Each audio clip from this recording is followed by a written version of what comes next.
আসলে আমাদের নেতা দেশনায়ক জনাব তারেক রহমান আজকে 17 বছর পরে এই বাংলাদেশের মাটিতে ফেরত আসছে, যে মাটিতে আসলে তাদের অবদান অনস্বীকার্য। তার বাবা ছিলেন স্বাধীনতার ঘোষক এবং বাংলাদেশের মানুষ আজকে আপনি এই অনুভূতি দেখবেন, আমাদের তৃণমূলের নেতাকর্মীদের আমাদের বাঁধ ভাঙা অনুভূতি। এবং আমরা এই প্রত্যাশার দিনের জন্যই অপেক্ষা করেছিলাম। আমরা তার নেতৃত্বে তৃণমূল থেকে সংগঠিত হয়ে আজকে এই পর্যন্ত উনি দলটিকে নিয়ে আসছে, একটি ফ্যাসিবাদকে এই বাংলাদেশের মাটি থেকে উনি বিতাড়িত করেছে। এবং আমরা বিশ্বাস করি তার নেতৃত্বে উনি বাংলাদেশে থাকলে আমাদের দল অনেক বেশি ঐক্যবদ্ধ হবে এবং বাংলাদেশ সামনের দিকে এগিয়ে যাবে। এমপি প্রার্থী হিসেবে আমার মনে হয় যে আমাদের বাংলাদেশ জাতীয়তাবাদী দলের তৃণমূল তাকে বুক দিয়ে আগলিয়ে রাখবে। হ্যাঁ, দেশের সার্বিক পরিস্থিতি অবশ্যই খুব খারাপ ছিল, যে ফ্যাসিবাদ চক্র বাংলাদেশ থেকে বিতাড়িত হয়েছে তারা কোনো না কোনোভাবে জুলাই আন্দোলনের নেতৃত্বকে টার্গেট করেছে। এই সামনে আমাদের আরও নিরাপত্তার চ্যালেঞ্জ আছে, কিন্তু নিরাপত্তা নিশ্চিত করার দায়িত্ব রাষ্ট্রের এবং নিরাপত্তা নিশ্চিত করার দায়িত্ব বর্তমান সরকারের, যারা এটাকে পরিচালনা করছে। এবং আমি বিশ্বাস করি আমার রাষ্ট্র সেই ব্যবস্থা করবে। প্লাস আমাদের যারা তৃণমূলের নেতা কর্মী, যারা বাংলাদেশ জাতীয়তাবাদী দলের আদর্শের নেতা কর্মী আছে, তারা আমাদের নেতাকে ভবিষ্যৎ বাংলাদেশের জন্যই তাদের রক্ত দিয়ে জীবন দিয়ে হলেও আগলে রাখবে। নির্বাচন মানেই একটি প্রতিযোগিতা। এখানে ব্যক্তি প্রার্থী এবং প্লাস আমাদের দলের যে ইমেজ, সেটা এই বাংলাদেশের মানুষ যারা পরিবর্তন চেয়েছে তারা 17 বছর বিএনপিকে দেখেছে।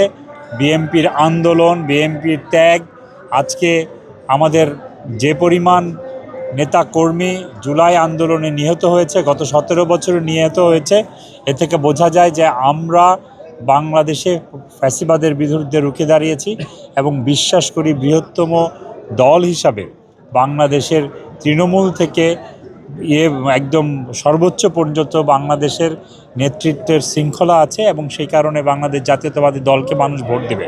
আর প্রতিযোগিতায় জামাতকে বাংলাদেশের মানুষ আসলে উগ্রপন্থী কোনো মৌলবাদী চিন্তাভাবনাকে ধারণ করে না। তারা খুবই বাংলাদেশের মানুষ 95% মুসলমান হলেও তারা প্র্যাকটিসিং মুসলিম, বিবেকবান মানুষ। তারা অবশ্যই বাংলাদেশ জাতীয়তাবাদী দল সবসময়ই আমাদের এই ধরনের ধার্মিক মানুষদের পাশে ছিল এবং তারা বাংলাদেশ জাতীয়তাবাদী দল প্রতীক্ষিত।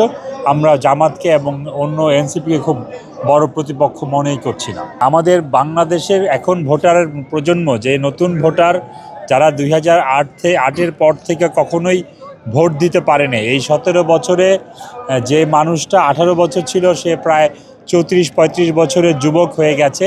ফলে মানুষের ভিতরে ভোট না দেওয়ার যে ক্ষোভ সেটা আছে। আমি মনে করি যে আমাদের তরুণ প্রজন্মের এরা ভোট কেন্দ্রে যাবে, আমাদেরকে যথাযথভাবে মহিলারা ভোট কেন্দ্রে যাবে, আমাদের নিশ্চয়তা দিতে হবে যে একটি ভালো সুষ্ঠু ভোট হবে এবং আশা করছি আমরা ভোট ভালো এবং সুষ্ঠু হবে।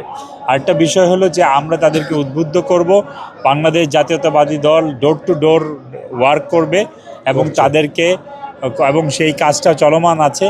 আমরা তাদেরকে বোঝাতে সক্ষম হচ্ছি যে আপনি আসুন, আপনার মৌলিক অধিকার প্রয়োগ করুন, আপনি আপনার নেতাকে বেছে নেন যে কিনা আপনার জন্য আগামীর বাংলাদেশ নৈতিক এবং মূল্যবোধের বাংলাদেশ গড়ার চিন্তা করছে এই বাংলাদেশ জাতীয়তাবাদী দল।